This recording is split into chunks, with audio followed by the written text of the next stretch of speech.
Welcome back to the Charlie Cook Cricket Podcast. Now, a dominant display from England again. They're 4-0 in this white ball series versus the West Indies. And there is one man, actually, we're going to go two men that I feel like have come back into my life now. Josh Buttler, after seeing him absolutely miserable for a solid 3 years, finally looks back at his best today. And then Liam Dawson, his first time playing in England, I think they said 7 or 8 years that it's been now.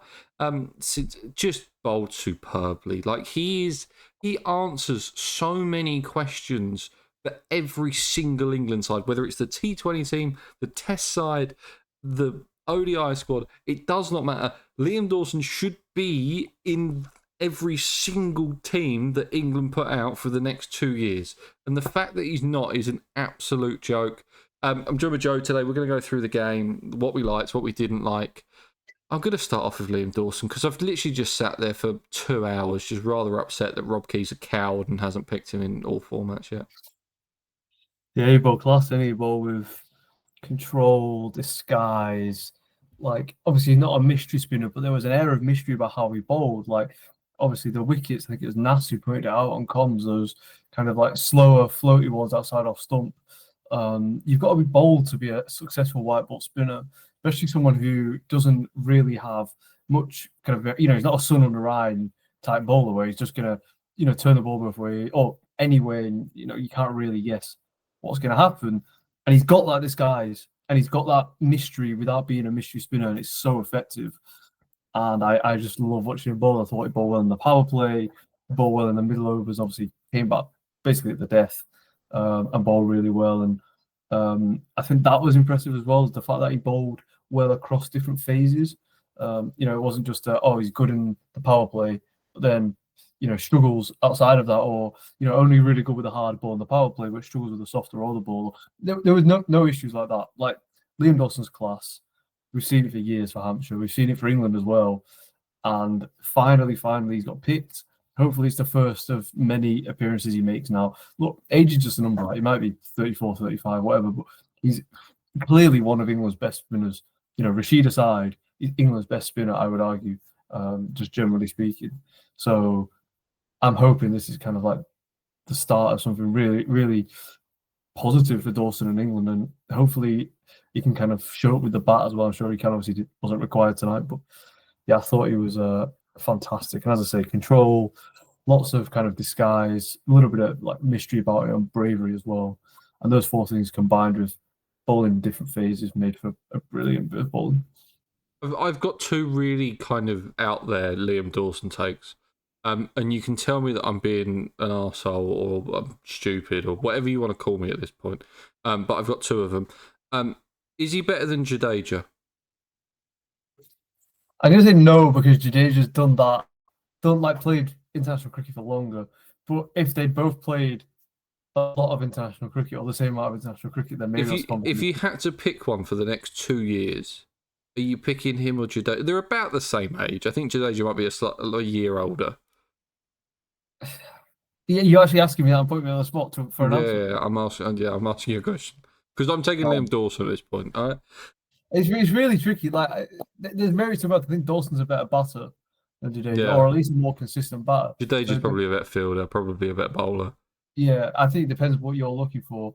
If you're looking for a genuine kind of like well-rounded all-rounder, you probably go with Dawson. But if you're looking for someone who is a bit more of a bowler, you probably go with Jadeja. But yeah, that's a really good question. Because as I say, I think if they played close to the same amount of international games, or there or thereabouts, then I think Dawson would be like really in that conversation. He's such a good player, and I'm surprised he doesn't get franchise gigs more often. Obviously, he was in the SA20.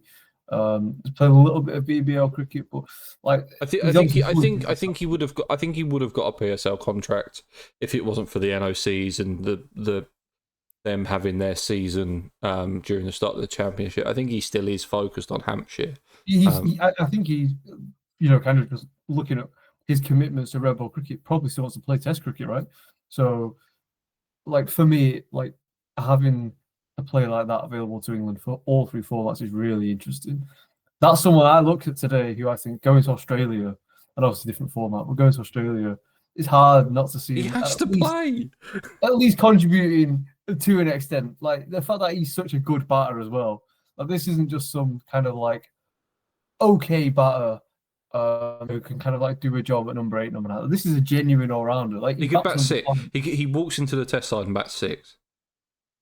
For me, it's definitely an interesting debate, and I think England have got to kind of take a look at him across formats. I hope he plays. Who's the next ODI series against? That'd South be Africa. South Africa, right? Yeah. So I hope he plays in the ODI series against South Africa. Okay, my other out there take, is he the best all rounder in England at the moment? So basically, is he better than Ben Stokes? Would you take it if you? I'm going had to say no to that because I if you wouldn't had say. to if you had to take one of them to play. Okay, so only one of them can play the next 5 tests.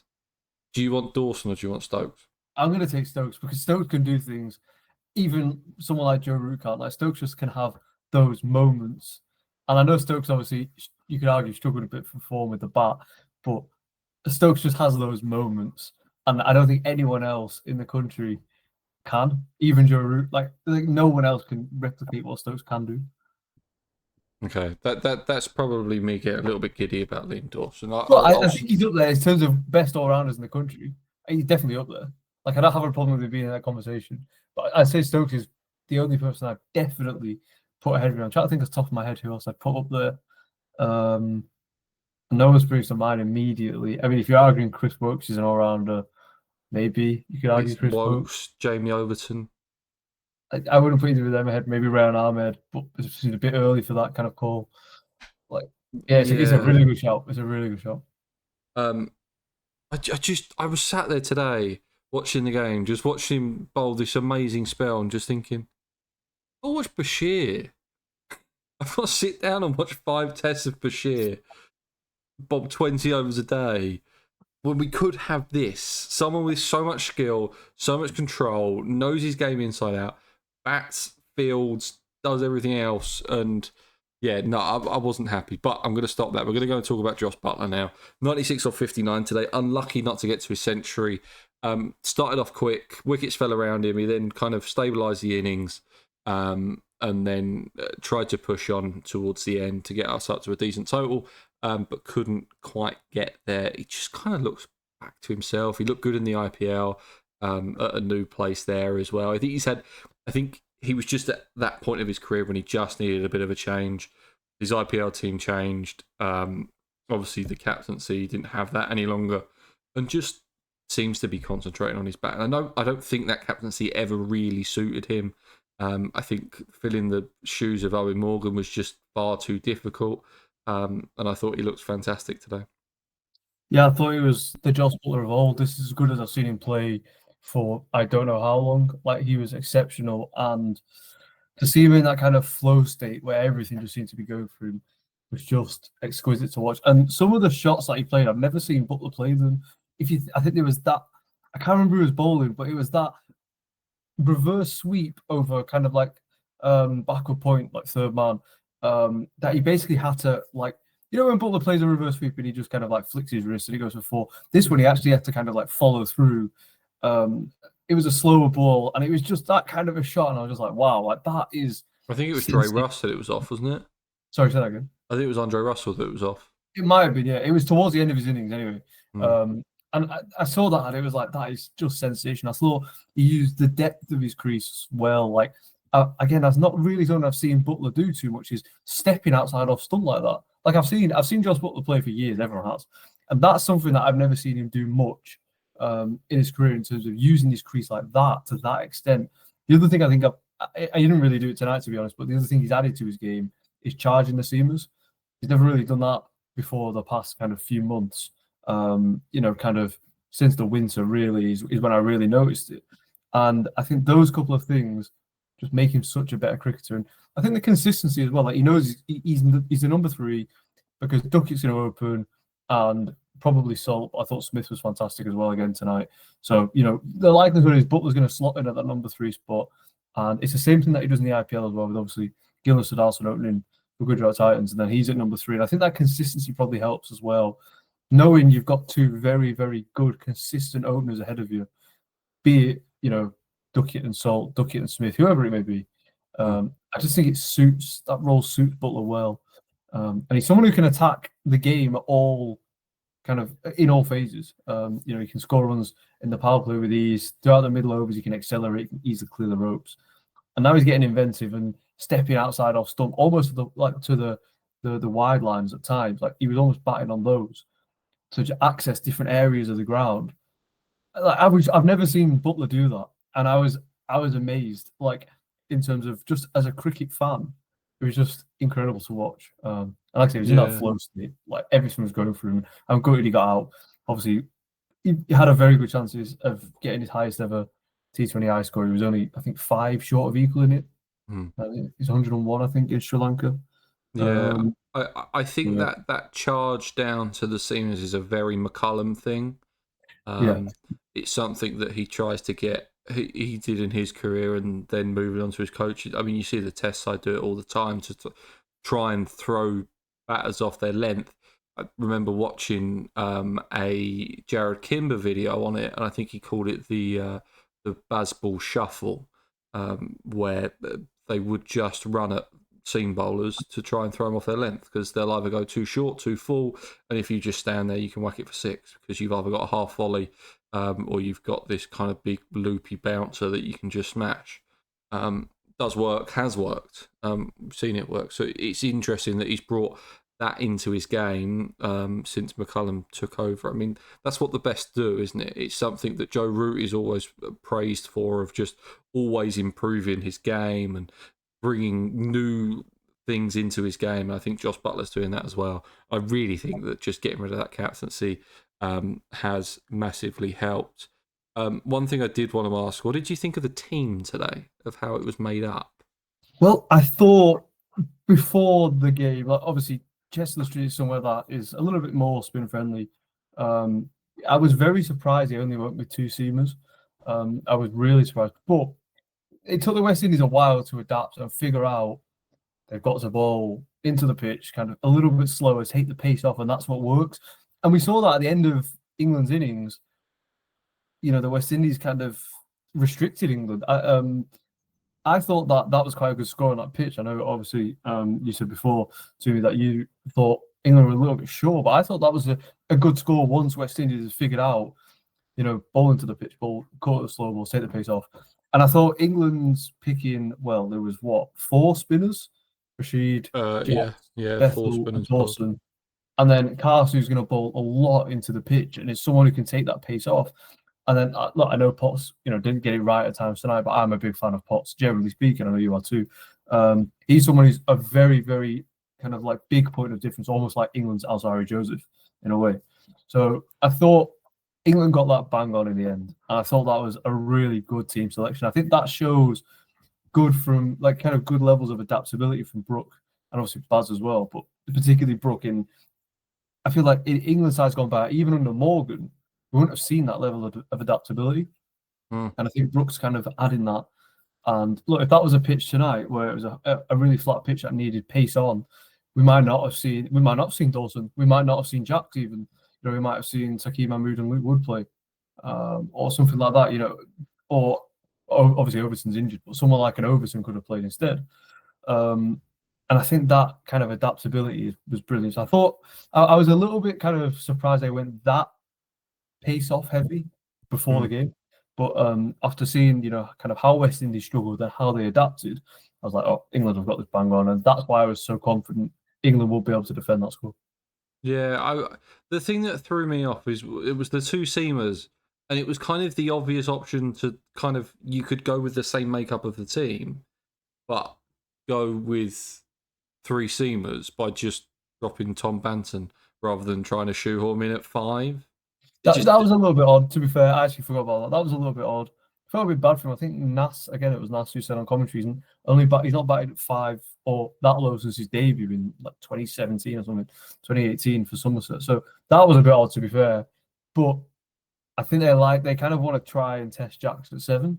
So I think that probably had a reason behind it. I do think Bethel bats too low. That's one thing I will say. I think Bethel needs to bat a little bit higher up. He could go at 5. It all depends when Salt comes back as well. You got to remember, Salt is probably going to get into this team. So does Salt come back in, and does Smith keep his place? Does he drop down to 5 perhaps? Everyone shuffle down one, although I don't think that's necessarily likely. how do they work that? And obviously Sam Curran factor as well. For me, Sam Curran is someone who should be playing in this team.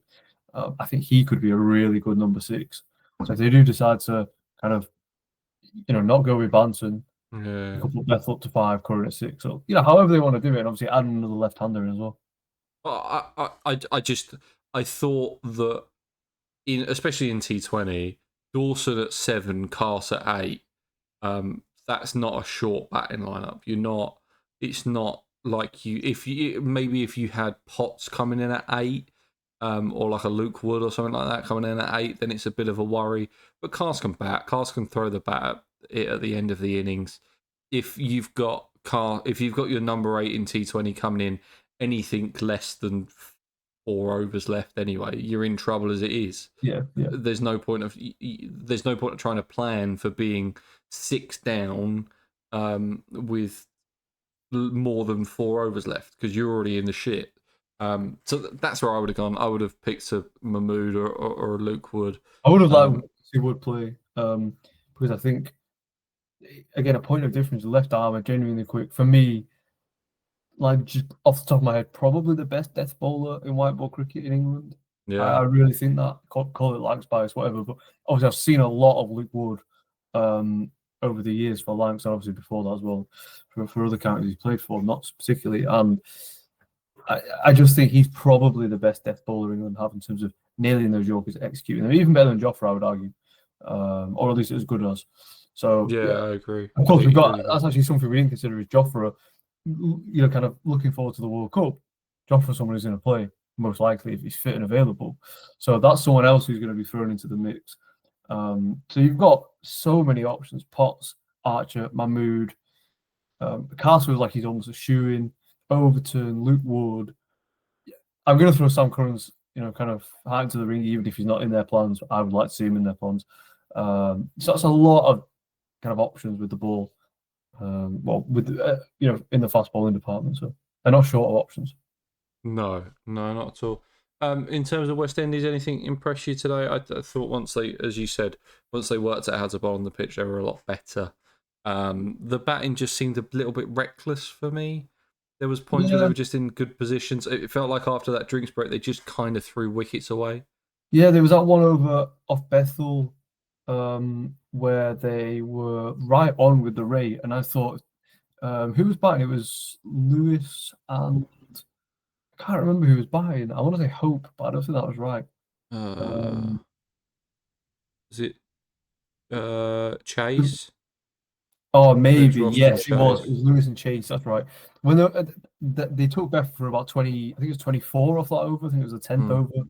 And at that point, I was like, if these two keep going, they could potentially, do something here and chase this. But I just think England got a couple too many for them to chase, given how they bowled at the start. Um, Look, I think West Indies are a side very much in kind of the start of their project under Sammy, and I think they've shown good signs throughout the ODIs, and obviously in this game as well. There was some good. I thought Chase batted quite well actually. Chase obviously has not been in the best form. I don't necessarily think he'd be someone who's in their first T20 side. Obviously, Akil Hossain has had visa issues, so he can't be in the squad right now. Hmm. I think Hossain actually might come in for Chase in their strongest 11, and everyone moves up because their batting depth is ridiculous. Like Holder batting or Cardi's coming at like 10. Alzari Joseph batting 11 is outrageous. Like he's not a number 11. He could bat number 8, and I think that'd be good. So yeah, I think the West Indies probably are at their full strength at the minute anyway. Yeah, and Hossein is he's such a power play specialist as well. Oh, Like for me, he's Hussein's like so good. I would say he's Um, probably one of the best, if not the best, Bummer aside, maybe power play bowler in the world. Like that's how good I think he is. hmm. He's just so effective, any conditions, anywhere in the world. And I actually think he should be playing ODI cricket for them as well for that same reason. Like I know it's obviously a different format, different kind of things go into it, but I actually think he'd be great in 50 over cricket for them as well. So yeah, I think once they kind of get their full strength side, but I think I read the article before about their visa issues and kind of imply that he might be available for the second game, but obviously I'm not too sure. So that Yeah, remains. I think he had to go and have a face to face meeting at a British embassy at some point, but couldn't do it because he was in Pakistan for the PSL. So yeah, I'm not sure if he'll be available for the second one. That starts on Sunday at 2:30 at Bristol. And that's when we'll be back for the podcast. Thank you very much for listening, watching, wherever you get it. Remember to go check out Joe. All of his links will be down in the description and in the show notes. Subscribe, rate the podcast, leave a review, leave a comment, all the usual stuff. And I will see you guys on Sunday for the second T20I.